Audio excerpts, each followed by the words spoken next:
தமிழ் திரையின் முழுமதி, தயாரிப்பாளர்களின் வெகுமதி, ரசிகர்களின் இதயத்து அதிபதி, எங்கள் இளைய தளபதி.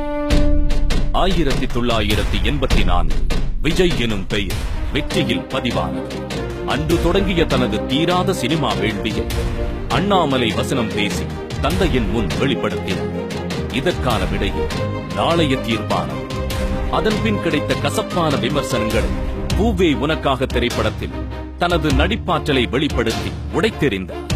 1997 வரிசையாக லவ் டுடே, ஒன்ஸ் மோர், நேருக்கு நேர், காதலுக்கு மரியாதை போன்ற வெற்றி படங்களை தந்து நட்சத்திர அந்தஸ்தை அடைந்தார். தமிழக தாய்மார்களின் மனங்களில் நிறைந்தார். தொடர்ந்து பிரியமுடன், துள்ளாத மனமும் துள்ளும் போன்ற திரைப்படங்களில் மாறுபட்ட கதாபாத்திரங்களில் தோன்றி சிறந்த நடிகர்களின் பட்டியலில் இணைந்தார்.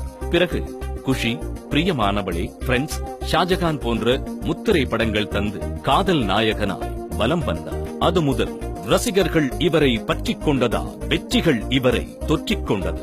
அனல் திரிக்கும் பொறி பறக்கும் திரைக்கதையில் சொல்லி அடித்தது இந்த கில்லி.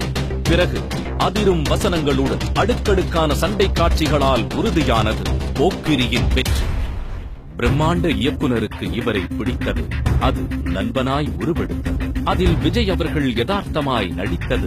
இதுவே சினிமா வர்ணனையாளர்கள் வகித்தது. சிவாஜி எந்திரனை தொடர்ந்து 100 கோடிகளை தனதாக்கி தனக்கென தனிபாணி உருவாக்கி வெளிவந்தது இந்த துப்பாக்கி. தலைவா ஜில்லாவில் பட்டை தீட்டப்பட்டு கூர்மையாக உருவானது கத்தி.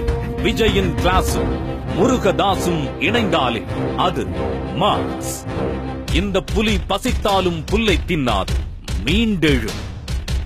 அசாதாரண உழைப்பா உயர் திரு சிவாஜி, நம்பியார், நாகேஷ், ஆச்சி, சரோஜா தேவி, விஜயகாந்த், மோகன்லால் போன்ற பல திரையுலக ஜாம்பவான்களுடன் கைகோர்த்துள்ளார். 21 இயக்குநர்கள் மற்றும் 3 இசையமைப்பாளர்களை அறிமுகப்படுத்தியுள்ளார். 14 இசையமைப்பாளர்களிடம் 30க்கும் மேலான பாடல்களை பாடியுள்ளார். இவர் ரசிகர் மன்றமா விதைச்சது, பின்னாடி நற்பணி மன்றமா முளைச்சது, இறுதியா மக்கள் இயக்கமா மாறணுங்கிறது தான் இவர் நினைச்சது.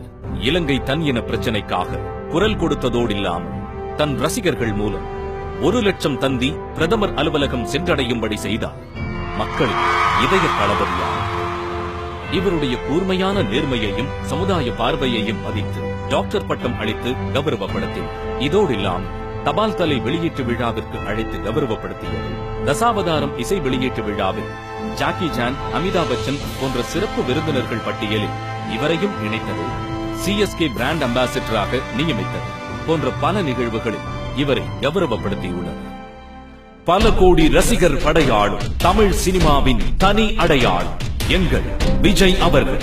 ஸ்டைலிஷான சண்டை காட்சி இவரின் கடின உழைப்பிற்கான சாட்சிகள். இன்றும் டான்ஸ் மாஸ்டர்ஸ் ஹீரோ என்று செல்லமாக அழைக்கப்படும் ஒரே நாயகர் நமது விஜய் அவர்கள். இத்தீ தடைகளை தாண்டி தெரிக்கும் தீ 23.